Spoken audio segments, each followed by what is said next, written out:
मापदंडों के अनुक्रम में लाडली लक्ष्मी फ्रेंडली पंचायतों में जिन पंचायतों का चयन किया गया है वे हैं राना खजूरी जिला भोपाल, भटनी जिला विदिशा, फुडरा जिला सीहोर, सिवरमक जिला रायसेन, छापरा जिला राजगढ़। कृपया इन पंचायतों के सरपंच सचिव माननीय मुख्यमंत्री जी के सामने प्राप्त मंच पर उपस्थित हो जाएं।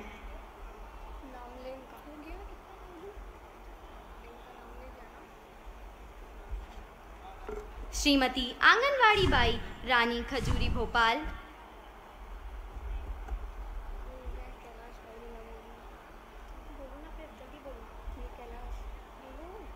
श्रीमती कैलाश भाई विदिशा,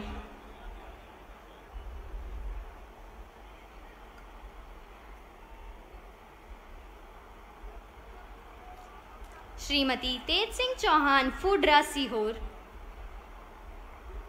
श्री रमेश कुमार शाह रायसेन,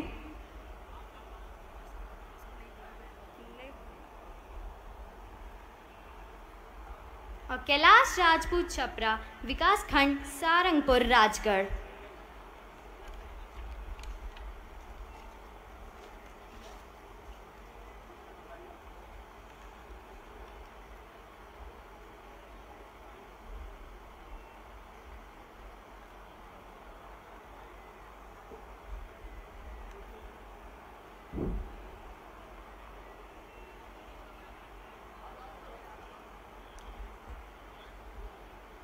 कैलाश राजपूत छपरा विकासखंड सारंगपुर राजगढ़।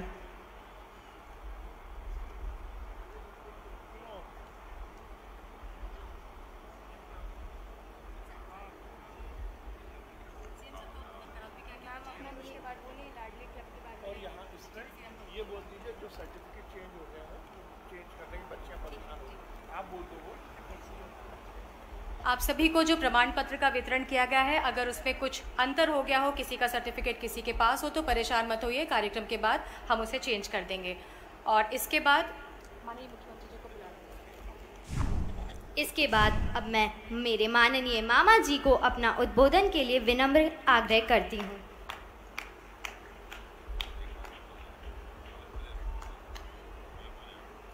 जोरदार तालियां बजा।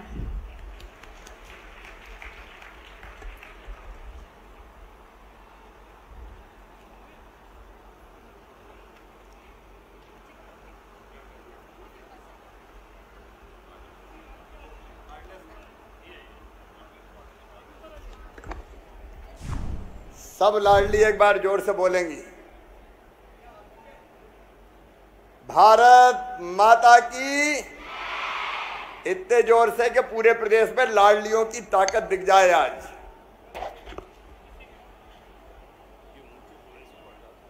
भारत माता की।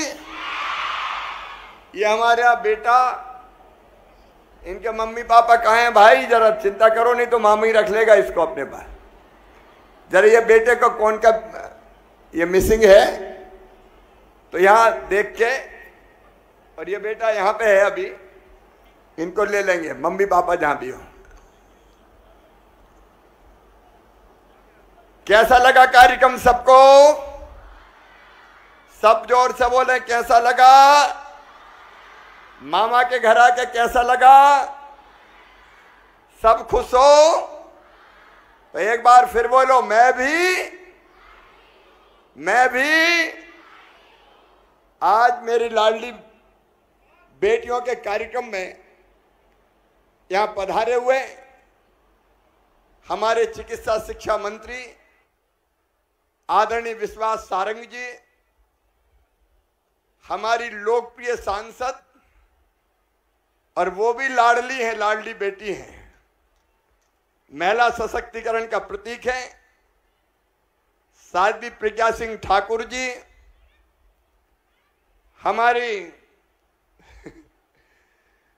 हमारी लोकप्रिय विधायक हुजूर से,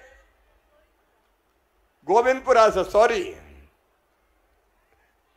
बहन कृष्णा गौर जी, हमारी मेयर बहन मालती राय जी, हमारी जिला पंचायत की अध्यक्ष बहन राम कुंवर गुर्जर जी, नगर निगम के अध्यक्ष किशन जी, यहां आए हुए सभी बहनों भाइयों और विशेष रूप से मेरी लाडली बेटियों, एक बार मंच पे जो मेहमान बैठे हैं उनके लिए ताली बजा के स्वागत करो। मेरी बेटियों, आज मैं बहुत खुश हूं। मेरी खुशी की तुम कल्पना नहीं कर सकते। लाडली लक्ष्मी योजना आज 16 साल की हो गई है। ये योजना 16 साल की हो गई। 16 साल पहले ये योजना मैंने बनाई थी। क्यों बनाई थी बताऊं क्या? बेटी बताऊं क्या? जोर से बोलो तो बताऊंगा। बताऊं क्या? देखो मेरी प्यारी बेटियों, बेटा और बेटी में ये समाज भेद करता था। मैं सबकी बात नहीं करता, बेटियों को चाहने वाले परिवार भी थे, लेकिन आमतौर पे मेरी बहनें भी यहां बैठी है, आमतौर पे इच्छा क्या रहती थी? घर में अगर जन्म ले तो बेटी जन्म ना ले, बेटा ही चाहिए बेटा। बेटा बेटियों में भेद। आप बताओ मेरी प्रिय बेटियों, क्या बेटा बेटी में भेद करना चाहिए? अरे बेटा भी भगवान ने बनाया, बेटी भी भगवान ने बनाई। मां की कोख से बेटा पैदा हो और चाहे बेटी पैदा हो, दोनों को बराबर मानना चाहिए कि नहीं? बराबर मानना चाहिए। लेकिन नहीं मानते थे बराबर। कहते थे बेटी तो बोझ है, उसकी शादी करनी पड़ती है, तकलीफ होती है, कई बार घर में आए जाए चिंता होती है। और इसलिए मां की इच्छा होती थी और पिता की तो होती थी और दादी की भी, कि बेटे ही पैदा हो, बेटा पैदा हो तो खुशियां मनाई जाए, बेटा पैदा हो तो लड्डू बांटे जाएं, बेटा पैदा हो तो बधाई गाई जाए, और बेटी अगर पैदा हो गई तो मैया का चेहरा उतर जाए कि बेटी नहीं हो गई हो जैसी आफत हो गई हो। और उसके कारण क्या हुआ? प्रदेश में बेटे ज्यादा पैदा होने लगे, बेटियां कम पैदा होने लगी। मेरी लाडली बेटियों, ऐसी नौबत आ गई कि 1000 बेटों पे केवल 911 बेटा पैदा होते थे। 1000 बेटे जन्म लेते थे तो बेटियां पैदा होती थी 911। और एक बात और बताऊं बेटी, है बहुत दर्दनाक, बताते हुए भी तकलीफ होती है। क्या क्या हुआ हमारे उस प्रदेश में जहां बेटियों को देवियां मान के पूजा करते हैं। मेरी बेटियों, जब विज्ञान ने प्रगति की और ये पता चलने लगा कि पेट में कोख में कौन आया है, बेटा आया है कि बेटी आई है, और ये पता चल गया कि कोख में पेट में आने वाला नन्हा मेहमान बेटा नहीं है बेटी है, तो कई जगह ऐसा काम हुआ कि आत्मा हिल जाती है, रोती है आत्मा, मन बेचैन होता है कि बेटी आई हो तो जन्म ही मत लेने दो और कोख में ही बेटी को मार डालो, कोख को कत्ल खाना बना दो। मेरी बहनों, आप जानती है कोख को कत्ल खाना बनाने का पाप हुआ। और जब ये चीज देखते थे हम बचपन से, मैं और कहीं की बात नहीं करता, साथ भी प्रज्ञा दीदी यहां बैठी है, हम भी गांव में पैदा हुए, गांव में मैंने देखा अपनी आंखों से। मेरे घर में भी, मैं कड़वी सच्चाई बता रहा हूं, मेरी बहन से कम प्रेम किया जाता था। मुझे शुद्ध दूध पीने, भैया पी ले, बेटा खा ले, और बेटी बल बाद में देखेंगे। ये भेद होता था और ये भेद मन में बेचैनी पैदा करता था।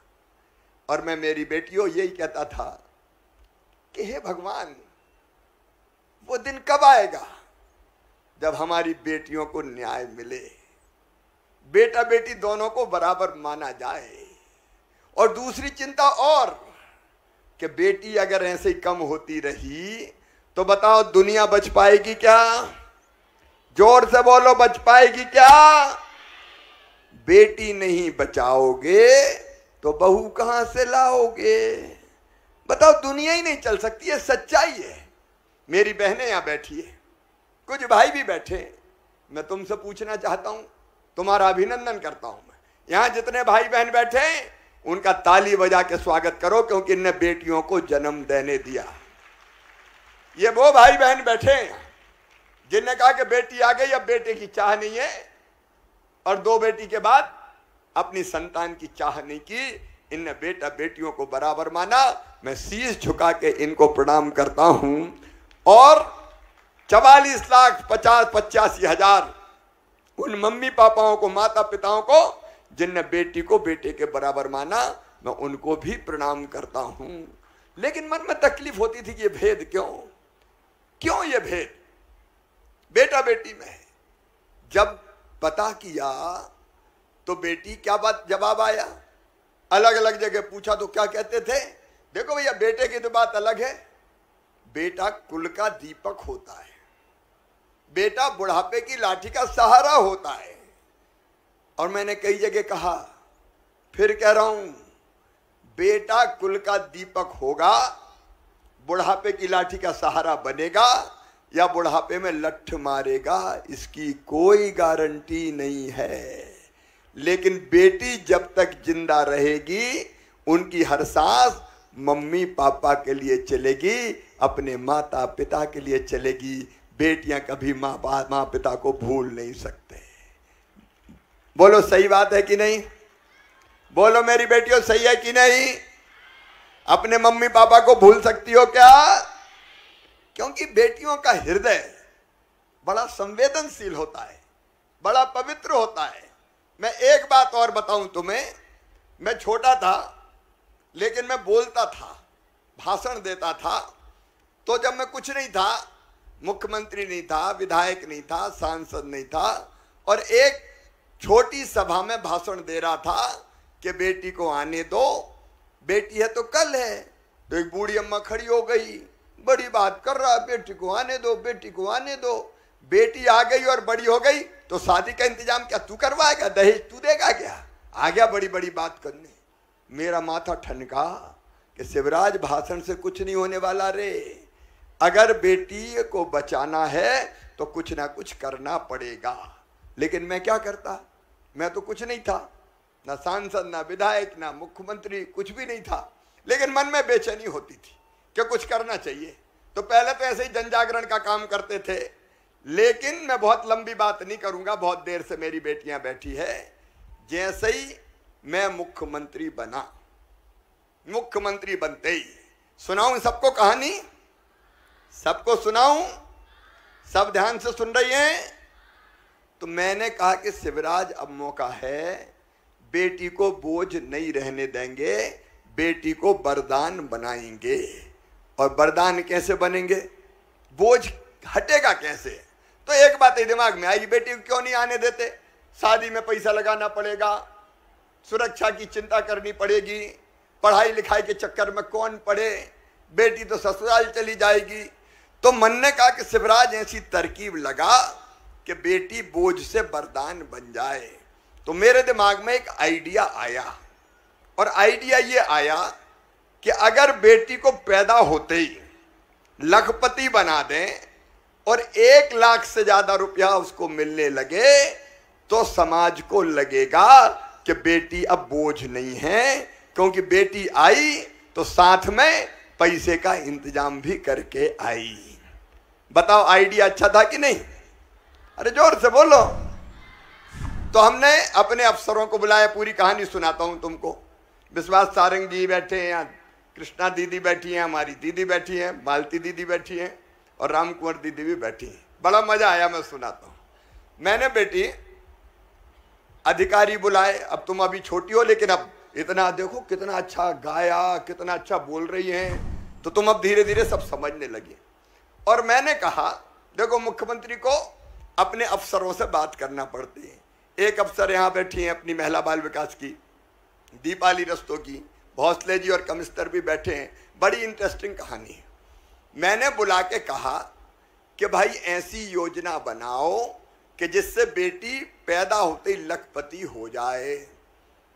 तो वो कहने लगे सर, एक दो तो मुस्कुराए, एक दूसरे को देखा, हंसे, फिर मेरी तरफ देखा और बोले सर इम्पॉसिबल, ये हो ही नहीं सकता, ये कैसे हो सकता है कि बेटी लखपति बन जाए, ये ख्याल आप छोड़ दो। मैंने कहा ख्याल तो नहीं छोड़ूंगा, क्योंकि मुझे बेटियों का दर्द पता था। मैं जानता था कि ऐसे ही बेटियां कम होती रही तो दुनिया ही बर्बाद हो जाएगी, और बेटियों को इज्जत और सम्मान मिले और बेटियों को दुनिया में आने दें, इसलिए जरूरी थी कि बेटी लखपति पैदा हो। और तब कई लोगों ने विरोध किया कि नहीं हो सकता, नहीं हो सकता, नहीं हो सकता, पैसे बहुत लग जाएंगे, खजाना खाली हो जाएगा। मैंने कहा चाहे जो हो जाए। अब मैं मुख्य, उस समय मामा नहीं कहते थे, मामा तो लाडली बेटियों नहीं कहना शुरू किया। मैंने कहा चाहे कुछ भी हो जाए, मध्य प्रदेश की धरती पर बेटी लखपति पैदा होगी, लखपति। बोले क्या करेंगे? अरे हमने कहा ये करेंगे कि बेटी के पैदा होते ही, जैसे 3 बेटियों को देखा ना अभी, मैंने गोद में उठाया, उछाला और उनको ये आश्वासन पत्र दिया। तो बेटी के पैदा होते ही हम सरकार के खजाने से बेटियों के लिए 30,000 रुपया रिजर्व कर देंगे, और ब्याज होते होते जब तक बेटी 21 साल की होगी तो कुछ और पैसा मिला के बेटी को शिक्षा से जोड़ा। शिक्षा से कैसे जोड़ा? कि ये तय कर दिया कि मेरी बेटियां, जैसे अभी बेटी बता रही थी यहाँ, 5वीं पास करके 6वीं में जाएगी तो कितने रुपया मिलेंगे? जोर से बोलो, और जोर से बोलो। 6वीं पास, 5वीं पास करके 6वीं तो 2,000, और 8वीं पास करके 9वीं में जाएगी तो कितने मिलेंगे? 4,000, और 11वीं में जाएंगी तो कितने मिलेंगे? 6,000, और 12वीं में जाएंगी तो कितने मिलेंगे?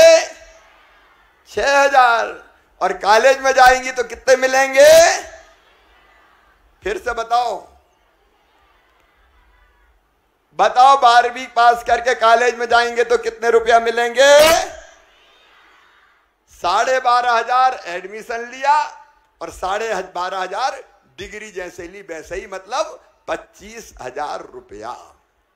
और जब 21 साल की होंगे तब कितने मिलेंगे? जोर से बताओ। तो बताओ बेटी लखपति बन गई कि नहीं? जोर से बताओ। लखपति बन गई। 5वीं पास करके 6वीं जाओ तो पढ़ाई के लिए 2,000, 8वीं पास करके 9वीं में जाओ तो 4,000, 10वीं पास करके 11वीं में जाओ तो 6,000, 12वीं में फिर 6,000। और ये पढ़ाई की शर्त क्यों लगाई बताऊं? इसलिए कि मम्मी पापा पढ़ाएं। नहीं, कई ऐसे भी निकल जाते हैं कि बिना पढ़ाई मिल रहा है तो घर के काम करवाने लगे, कब पढ़ने जा रही, घर का काम कर। तो इसलिए तय किया कि पढ़ाई पास करते जाएगी तो ये पैसा बढ़ते जाएंगे। अब एक चीज और जो मैं करके रहूंगा, बोलो बताऊं? सब बोलोगी तो बताऊंगा, और जोर से। अब मेरी बेटी ध्यान से सुनो।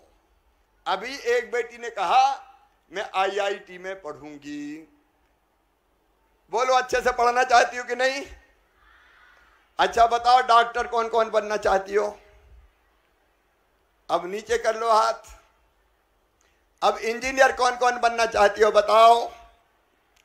इंजीनियर तो कम ही बनना चाहती है। अच्छा पुलिस वाली कौन कौन बनना चाहती है?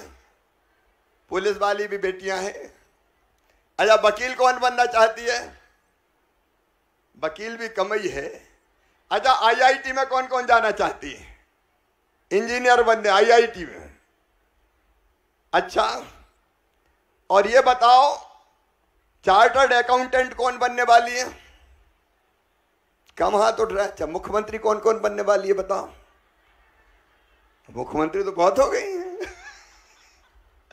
बन सकती हो, लेकिन एक फैसला अपन कर रहे हैं, अपन मिलकर कर रहे हैं। ये लाडली लक्ष्मी पंचायत है अपनी, लाडली लक्ष्मी क्लब भी बन रहे हैं, अब लाडली फ्रेंडली पंचायत भी बन रही है, अब लाडली क्लब हर गांव में और शहर में बनाएंगे अपन। लेकिन एक बात ध्यान से बेटियों के मम्मी पापा सुने, माता पिताजी सुने, जो मुझे टीवी पे देख रहे हैं वो सुने, और जो नहीं सुन रहे उनको जिनने सुना है वो बताएं। सुनो मेरी बेटियों, डॉक्टर अगर बनना चाहती हो तो पैसा कितने लगते हैं? फीस में पता है कितने लगते हैं? 50 लाख रुपए। देखो बेटी, पैसा दो तरह के कॉलेज होते हैं, एक होते हैं सरकारी कॉलेज और एक होते हैं प्राइवेट कॉलेज। अच्छा, परीक्षा होती है नीट की परीक्षा। नीट का मतलब है, अपने ये मेडिकल कॉलेज वाले मंत्री यहीं बैठे हैं, विश्वास सारंग। नीट का मतलब एक अखिल भारतीय परीक्षा होती है और उसमें मेरिट में जो बच्चे आते हैं उनको मेडिकल कॉलेज में एडमिशन मिलता है, जिनका मेरिट के हिसाब से प्राइवेट में सरकारी में होता है उनका सरकारी में, और जिनका सरकारी में नहीं होता तो प्राइवेट में। सरकारी में फीस कम लगती है, प्राइवेट में फीस ज़्यादा लगती है। 5-7 लाख रुपया साल, 8 लाख रुपया साल, 7-8 लाख। बेटी 50 लाख बता रही थी, तो प्राइवेट कॉलेज में उतनी फीस लगती है। तो मेरी बेटियों बताओ, इतनी फीस मम्मी पापा भरवा सकते हैं क्या? ऐसे धीरे धीरे बोल रही, बताओ भरवा सकते हैं क्या? तो क्या किया जाए बताओ, बोलो क्या किया जाए? ये प्रश्न है जिसका उत्तर देना बेटियों को। पढ़ाई और मेहनत तो, लेकिन फीस कैसे भरें? कौन भरेंगे? मामा जी भरेंगे, पक्का विश्वास है। तो आज हम ये फैसला कर रहे हैं कि 12,500 एडमिशन पे हो गए, 12,500 बाद में हो गए, लेकिन पीएमटी में जेई मेंस के माध्यम से इंजीनियरिंग कॉलेज में नंबर 2, नंबर 3 आईआईटी वगैरह में, नंबर 4 क्लेट के माध्यम से लॉ कॉलेज में, नेशनल लॉ कॉलेज, कुछ लॉ कॉलेज होते हैं, कुछ और ऐसे प्रतिष्ठित कॉलेज होते हैं और कोर्स होते हैं जिनकी फीस ज़्यादा लगती है। तो लाडली लक्ष्मी योजना में अब ये शामिल कर रहे हैं कि मेडिकल कॉलेज की फीस भी, इंजीनियरिंग कॉलेज, चिन्हित इंजीनियरिंग कॉलेज की फीस भी, क्लेट के माध्यम से लॉ कॉलेज की फीस भी, आईआईटी की फीस भी अब मम्मी पापा नहीं भरवाएंगे। कौन भरवाएगा? मामा भरवाएगा, भारतीय जनता पार्टी की सरकार भरवाएगी। यह फैसला बहुत बड़ा है, क्योंकि मेरी बेटियों, मैं तुम्हारी रास्ते में कोई भी बाधा नहीं रहने देना चाहता। मेरी बेटियों को खुले आसमान में ऊंची उड़ान भरने दो, उनको अपने ढंग से अपना कैरियर बनाने दो, अपने ढंग से अपनी जिंदगी जीने दो। जमाने बेटियों को बढ़ने से मत रोको, बेटियों को बढ़ने से मत रोको, बढ़ने दो उन्हें आगे, पढ़ने दो उन्हें आगे। ये बेटियां दुनिया बदल देती है, दुनिया।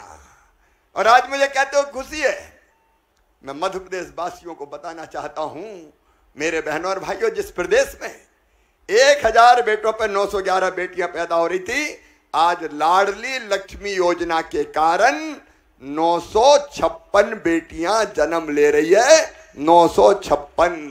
अब बेटियां आ रही है, मुस्कुरा रही है, खिलखिला रही है, अच्छे गीत भी गाती हैं, अच्छी बोलती हैं, संचालन करती है, अच्छा खेलती है, अच्छा पढ़ती है, और जरूरत पड़ती है तो गुंडों की अकल भी ठिकाने लगा देती है। मार्शल आर्ट भी बेटियां सीख रही हैं। बताओ, बेटियां किसी क्षेत्र में पीछे है क्या? बेटियां पीछे नहीं है। इसलिए मध्य प्रदेश वासियों, मैं आपसे अपील करना चाहता हूं, आज लाडली लक्ष्मी उत्सव के दिन अपील कि बेटियों को मुस्कुराने दो, बेटियों को आने दो, बेटी है तो ही कल है। ये बेटियां भारत भी बनाएंगी और ये बेटियां मध्य प्रदेश का निर्माण भी करेंगी। बेटियों का खेल कूद, बेटियों का बाकी क्षेत्र में आगे बढ़ना, ये लगातार जारी रहना चाहिए। ना तो बेटी बोझ रहेगी और ना बहन बोझ रहेगी, क्योंकि लाडली लक्ष्मी योजना से लगा के देखो, हमारी 4 बहनें यहां बैठी हैं, दीदी साथ भी हैं, सांसद हैं, और हराया भी इनने जबरदस्त आदमी को। हमारे ये 3 बहनें, और देखो विश्वास जी अपने मेडिकल एजुकेशन मिनिस्टर है। ये है मालती राय, सब जानती हो कि नहीं, ये मेयर है। एक बात और बताऊं बेटी, पहले चुनाव नहीं लड़ने देते थे बहनों को और बेटियों को, कहते थे भाई लोग ही लड़ेंगे। लेकिन अपन ने कानून बना दिया कि आधी सीटों पे केवल बेटियां चुनाव लड़ेगी, बहन चुनाव लड़ेगी और सरकार चलाएगी। बताओ अच्छा किया कि बुरा किया? ये बैठी हैं अध्यक्ष राम कुंवर गुर्जर जी, ये जिला पंचायत की अध्यक्ष। ये इसलिए है कि आधी सीटों पे जिला पंचायत की अध्यक्ष भी महिला बन सकती है। और काम हुए कई, पुलिस की भर्ती में 30% भर्ती बेटियों की होगी, बेटियों की, तो पुलिस वाले भी बनना चाहते हैं, वो भी तैयारी करना। शिक्षकों में 50% भर्ती केवल बेटियों की होगी। तो बेटियों के लिए शादी विवाह के लिए आज कई जगह शादियां हो रही है। मुख्यमंत्री कन्यादान योजना, कई योजना बनी है ताकि माँ बहन बेटी सशक्त हो सके और उनकी आंखों में आंसू ना रहे, उनके चेहरे पे मुस्कुराहट आ सके, इसलिए ये योजना बनाई है। तो आज मैं प्रदेशवासियों को लाडली लक्ष्मी दिवस की बधाइयां देता हूं। और केवल आज कार्यक्रम नहीं होगा मेरी बेटियों, जैसा कार्यक्रम भोपाल में हुआ आज सब जगह होना चाहिए कि नहीं? जोर से बोलो, होना चाहिए। तो अब हम तय कर रहे हैं कि 9 तारीख से लेके 15 तारीख तक बेटियों के हर पंचायत में और हर शहर में अलग अलग कार्यक्रम होंगे। लाडली लक्ष्मी क्लब की बैठक होगी, अंदर खेल प्रतियोगिता इंडोर, वो प्रतियोगिता खेल की प्रतियोगिता होनी चाहिए कि नहीं? तो खेल की प्रतियोगिताएं होंगी। फिर 9 से लेके 15 तक कई तरह के 10 तारीख को लाडली फ्रेंडली ग्राम पंचायत घोषित होगी, उनकी बैठक और आउटडोर खेल बेटियों के बीच में होंगे। 11 तारीख को लाडली बेटियों को वित्तीय और डिजिटल साक्षरता और साइबर क्राइम पर प्रशिक्षण दिया जाएगा। निबंध प्रतियोगिता भी होगी और कविता पाठ भी होगा। होना चाहिए ना कविता पाठ भी। फिर 12 तारीख को लाडली बालिकाओं के हेल्थ का चेकअप होगा ताकि पता चल जाए कोई छोटी मोटी चीज हो तो। स्वास्थ्य परीक्षण, किशोरी स्वास्थ्य सुरक्षा की जानकारी और नृत्य और गीत की प्रतियोगिताएं भी या नृत्य और गीत भी होंगे। ऐसे ही 13 तारीख को बेटियों को अपने अपने स्थान पर बैंक, डाकघर, पुलिस थाना, अन्य विभागीय कार्यालय वहां भ्रमण कराया जाएगा। 14 तारीख को अभियान के माध्यम से, कैंप के माध्यम से EKYC और चित्रकला प्रतियोगिता होगी। और 15 तारीख को चिन्हित बेटियों को विभिन्न स्थानों पर प्रदेश में भ्रमण कराया जाएगा। और इसके बाद बॉर्डर जो है ना भारत की और पाकिस्तान की, वहां भी कुछ बेटियों को देखने कैसे, तुम गई थी बेटी, ये बेटी गई थी हमारी, तो उन वहां भी भेजा जाएगा। तो ये लगातार कार्यक्रम चलेंगे, चलना चाहिए ना? जोर से बोलो। तो ये कार्यक्रम चलेंगे।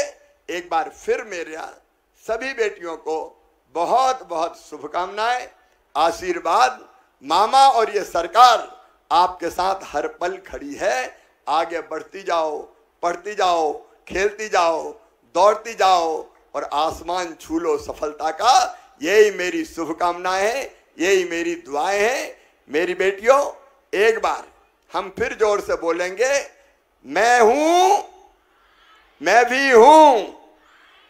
जोर से, मैं भी हूं, मैं भी हूं, तुम छू लो आसमां। सफलता का बहुत बहुत शुभकामनाएं, आशीर्वाद।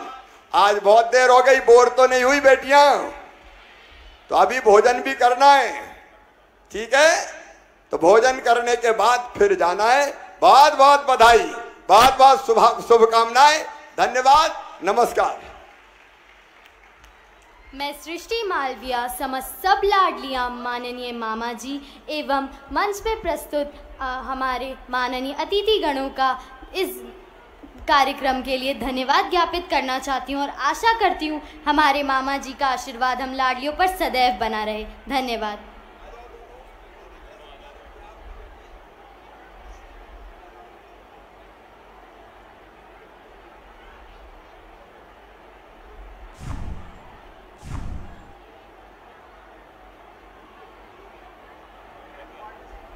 करते हुए मुख्यमंत्री नजर भी आ रहे हैं। उनके सर पर आशीर्वाद भरा हाथ फेरकर उनके काम की तारीफ आज मुख्यमंत्री ने की है।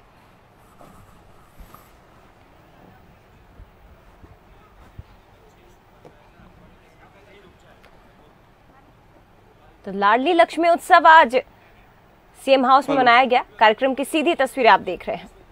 कृपया करके भोपाल की लाडलियां एवं सुपरवाइजर अभी यहीं रुक जाएं। बाकी जिले भोजन के लिए प्रस्थान करें। आप सबसे अनुरोध है कि भोपाल ज़िला यहीं रुकेगा, वो अभी नहीं जाएगा। कृपया मेरे संदेश को सुन लें। भोपाल ज़िला भी यहीं रुकेगा, बाकी ज़िले भोजन के लिए प्रस्थान करें। भोजन की व्यवस्था मेरे उल्टे हाथ की तरफ की गई है, तो आप सभी वहाँ पे भोपाल छोड़ के बाकी सारे भोजन करके फिर प्रस्थान करें।